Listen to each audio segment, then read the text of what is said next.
first, let's revisit Rue Canard. Deputies say they find the murder weapon. There's DNA on the blade of the knife, on the handle. The crime lab says it matches 31-year-old Aaron Richard. Innocent until proven guilty, right?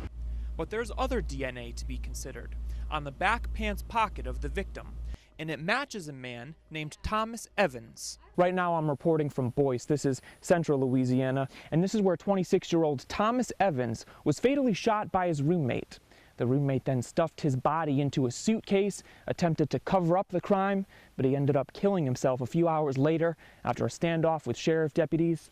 Now that happened 7 days before Tim Falgout was stabbed to death. So the question is, how does Evans' DNA end up at the crime scene in Youngsville? It's an unusual situation. I don't know the story behind it, but yes, DNA found 7 days past a murder or a homicide. Now that would be unusual. Herman Walters is the sheriff's spokesman in Rapides Parish. Something pretty bad had happened in that house.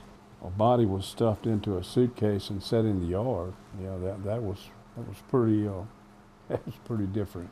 A Lafayette sheriff's detective reached out to Rapides Parish to look into a connection, but that detective came to this conclusion. Evans died 7 days before Falgout's homicide. He could not be a donor to any evidence in the crime scene in Lafayette Parish. Your job is to make me look as bad as possible.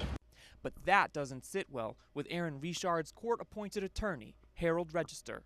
He is intrigued and alarmed about that bizarre DNA. And there's more. Another DNA sample found at the crime scene was never identified in the CODIS system, but was conclusively female. Everyone in Falgout and Richard's inner circle was tested, so we can rule out wives and relatives.